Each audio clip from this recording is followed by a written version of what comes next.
amazing viewers. Thank you so much for joining me on my program once again. I appreciate you wherever you are connecting from. If you have not subscribed to my channel, please kindly subscribe to my channel. Click the notification bell so that you'll be notified each time I upload a video. You will be among the first to receive it. Thank you so much and remain blessed. Whenever you look my video, whenever you watch my video, share the video to all platforms. Share it to family and friends. Share it in your WhatsApp group so that people can get information on what is happening in the contraption called Nigeria, mainly against the Biafrans, against the Duduas, against the indigenous people in the contraption called Nigeria. I try as much as possible to set the record straight. I don't preach hate speech. I don't speak against people. I set the record straight. The only important thing I do here is to make sure that the plight of the people remains on the front burner and the world will know the true story of what is going on in the contraption called Nigeria.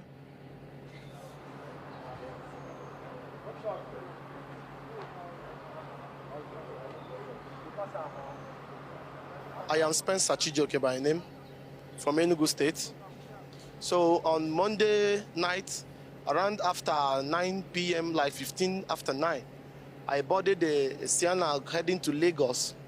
On my way to Lagos, around 1:45 a.m., we got to Benin.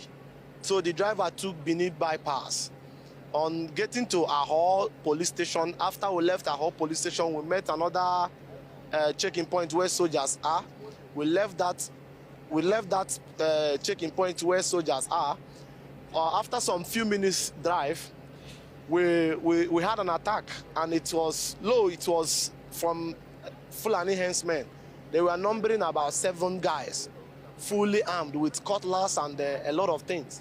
So they took us all from the Sienna bus that we boarded. So about 4 of us, they took us inside the bush and left others with the driver. So since then, we've been in the bush, no food, no water. We've been in the bush since Monday night. We've been in the bush since then. Till today, they were saying that we are going to pay ransom of 10 million. We have been pleading them, and they are beating us, starving us, a lot of things. So today being Friday, they gave us gari to drink so that we can sustain ourselves. After taking that gari, they masked us. Our 2 hands and our legs were tied up with our eyes masked. When they masked us, they made us to lie down again after taking that gari. Since Monday that we've not taken anything. So we lie down. After like 15 to 10 minutes, they were discussing smoking Indian hemps and all sorts of drugs. We started hearing gunshots. They now started running. Low to us, it was a joint force between the Nigerian police, the VGN, the OPC, and the local vigilante. It's a joint force. They came to our rescue. They started shooting at them. So many of them were injured. They ran away with the gunshots. So they now untie us and unmask us. Took us from the thick forest that we have been there since out to Edo police station. They call it Benin bypass. So I am warning anybody who is traveling to Lagos to be very careful with that road they call Benin bypass, because even this morning, Friday, there are people that were kidnapped again, and those people, they were rescued together with us. The forest that we're into, we don't know that very close to us, there was about 7 persons that were kidnapped this very morning, that were still with us, and we don't know, because we've been there since Monday night. So I traveled to visit my aged mother on Sunday. So I'm coming back to resume in the office yesterday. So we left Ogoja and Cross River State yesterday morning. So when we got to the boundary between Enugu and Ebonyi, there was a collision of 2 trucks, one carrying PMS and one carrying diesel. So we spent over 5 hours until the road safety and the other security agencies cleared the place before we left the place. So we managed to get to Onitsha. From Onitsha, there was still time. We now moved down to Benin. We passed a night there, and as early as possible, 5 o'clock this morning, we left where we spent our night. So we drove like 30 minutes from where we spent our night to a point, as in, I think I get that place, because I'm not familiar with that area. That should be a Benin bypass. We saw a flashlight, touch light. If they flash, our driver now say, okay, these people are in the front. He tried to reverse. They already at our back. He tried to go to the front. The same thing. That is how he gave up. Those Fulani Herdsmen came in, on some of them are on army uniform. Oh yeah, they collected everything, collect our phone, and say, oh yeah, everybody come down, come down, come down. That is how they started dragging us inside the bush.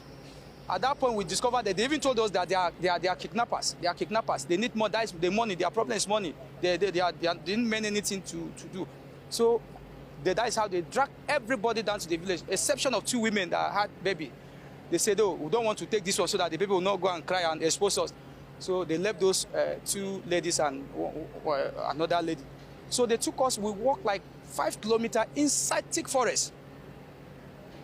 Very, very thick forest. I was in short. When we got to that place, because there is no stress. Sorry, you can't trace that, okay, somebody passed through this place and go to that place. So we entered the thick forest. They tried to interrogate us. They collected everything, asked you that, I hope somebody is there that will pay your money. If you pay your money, you will go. We say, okay, no problem. They blindfolded us, tie our leg, disposed everything. Some of our bag they took along. They opened it, find something, collected my wallet. They started looking for my ID card to see, even my phone. They were even asking that because the type of jobs that I do, I have some of the sensitivities there. So that would have pushed me into serious problem. But thank God, God rescued us today. So we never even knew that they kidnapped some people since on Monday. They are very close to us, but we don't know. Because we are blindfolded, we don't know. We are there hopeless, without hope. In short, I never believed that we'll come outside because there is no hope. Before we knew it, we had a gunshot, quack, quack, quack, quack, quack, quack, quack. They say, police, police, police, police, police. My hope reconnected. I say, thank God, though, police came to our rescue. I want to use this opportunity to really, really, really thank our men on uniform, the vigilante, the police. In short, they tried their best. I never knew that they still have this energy and wisdom to. I now asked one that, okay, waiting, how manage you guys know that we are inside this bush? They said, okay, they traced our footstep because they were dragging us as if we are cow. Oh, go, they slap you from back, yeah, go. No, our legs, all those ones. That is how they managed to know where our location, and we rescue without any injury, without anything. The issue there is that those guys they are even small. They are small boys to my, because when they were pushing out inside the boy, I was looking at it. They are small Fulani boys. I school in Taraba State. I understand some little of about Hausa and how they call Fulani. Understand, because I worked in a chemist. My elder brother chemist. So we used to go to the bush and treat them. There are some language they speak. Up to today I still understand. So I don't know. I don't know why our country is turning in this way. If not before, there was no issue like that. We travel shuttle between here and my place, shuttling between here and my place. There's no problem. But this thing, I've been hearing on newspaper, social media. It happens to me today. I'm so surprised. But let me just chip in small advice. Before they kidnap us, I think we passed one army checkpoint. Before we got to that point, that army checkpoint, if in the wisdom of the army, they can at least adjust the checkpoint down to that, because that is an isolated place. With the checking point where the army has, is close to you, it's a popular place, that nobody can come to that place and harass anybody. But that place, that point is so isolated, so as in free that anybody can come there and do anything and go. Today at about 5:45 hours, the Edo State Police Command received information that young shall grow motors traveling from Ogoja to Lagos with some passengers were kidnapped along Ute community in Edo State along Benin-Lagos bypass road. On receipt of the information, the Deputy Commissioner in charge of Operation Discipline, Mila Dentawaye, who is the senior officer on ground, ordered an immediate search and rescue operation within the forest along with a community.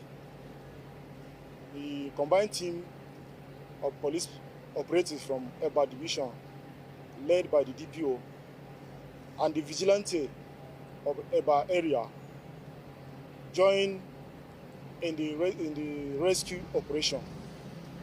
And to the glory of God, based on the gallantry effort of the men of the Nigerian police, of the division, and the men of the vigilante, 11 victims were rescued after a serious gun duel with the kidnappers.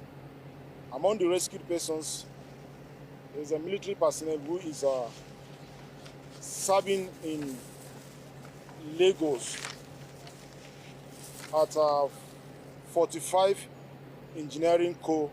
Obalande.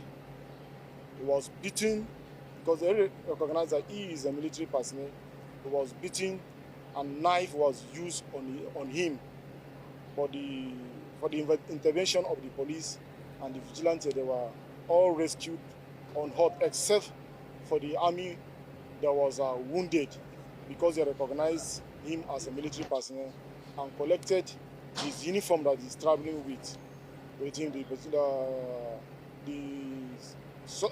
suspect kidnappers, some that have escaped with the uniform that he was traveling with. For now, we have 10 civilians, all from Cross River, except for the army officer who is from major states, all traveling from Ogoja to Lagos.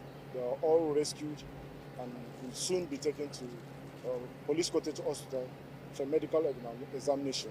After that, they will be asked to continue on their journey. In the forest where they were rescued, these wooden arms was recovered from there. We have 2 of it solitated with black solitape to show as if it's a gun, but it's a it's a wood joined together, indicating as if it is a gun.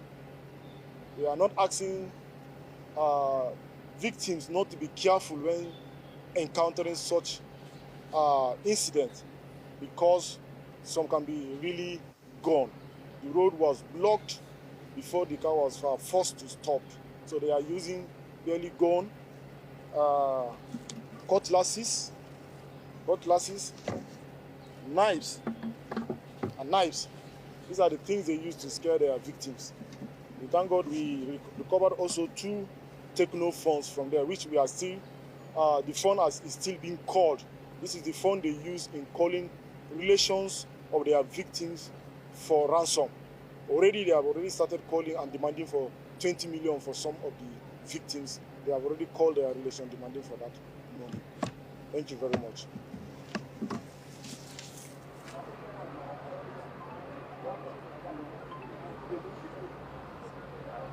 Nanka? Nam? Apa?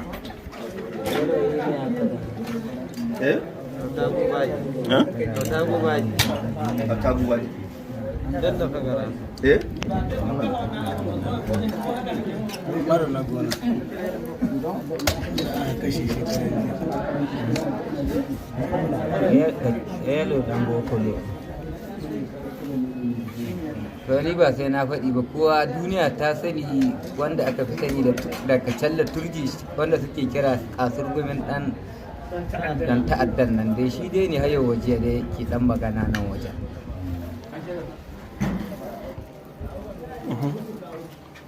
Nan mai gida ne, nan mai gidan turji ne. To me sunan? Mai gidan turji. Baleri. Daga ina? Baleri fa kai. To. To, tarwan da kowa ya kai. Ni suna na Kacalla Turji birnin Kwakai, wanda aka kajin jami'an gwamnati da talakawa kowa suna faɗin dai gashi nan dai. To shi dai ne Allah ya haɗa ka da shi kai ma.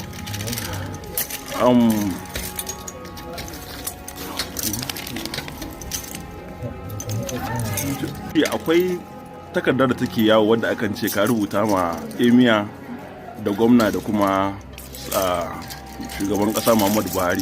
Me gaskiyar wannan takarda? Daga wajen ka take? Lalle takarda hakkun waje na ta fita. To me dalilin yin wannan takarda?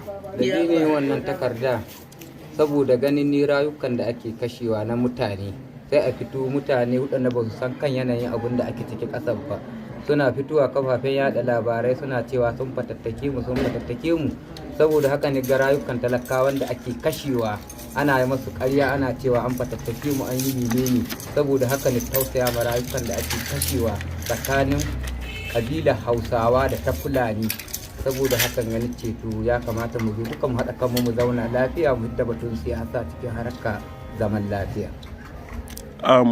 Ka yi maganar siyasa, akwai siyasa a cikin wannan al'amarin ne? To haka muka fahimta mu ma dai. Ta yaya? Saboda inda ba siyasa ai rayukan mutane ake kashewa. Da ba a bambanta kabilun Najeriya in tsaro za a tsaya ɗauki duka kabilun Najeriya a tsare su tsakani da Allah da ya halitta shugabanninmu. To sai aka sa harkar siyasa ka ga dole a samu bambancin rayuwa shi yasa muke zargin siyasa ta shiga. Bambantawa? Akwai kamar irin yanzu. Are yet to wake up from your slumber or your sleep and get the point that we are exiting Nigeria. Exiting Nigeria is not going to come from the platter of golden plate. You have to sacrifice for it. And we are ready to sacrifice everything, including you, if you come and stand on the way of freedom. So you need to know how serious we are. We are damn serious. Some of you are not getting it. You think we are here to build political movement? We are here for freedom. Freedom comes with price. Okay? The only thing you can do is to comment on social media. Don't ever stand on the way of Biafra freedom. We crush you. Thank you so much for your patience to watch from the beginning to the end. I hope you have learned something from the video you have just watched. The video you have just watched is to bring information to your doorstep and for educational purpose. It is not to demonize anybody. Let us watch continuously and see who can be able to make a sense out of every nonsense we are seeing. We must continue. We move. It doesn't matter what they do. It doesn't matter what they say. They will kill us. We will kill them. At the end of the day, Biafra is here. Thank you for watching. If you have not subscribed to the channel, please kindly subscribe to the channel. Click the notification bell so that you're notified each time I upload a video. You will be among the first to receive it. Thank you and remain blessed. Bye-bye. See you again.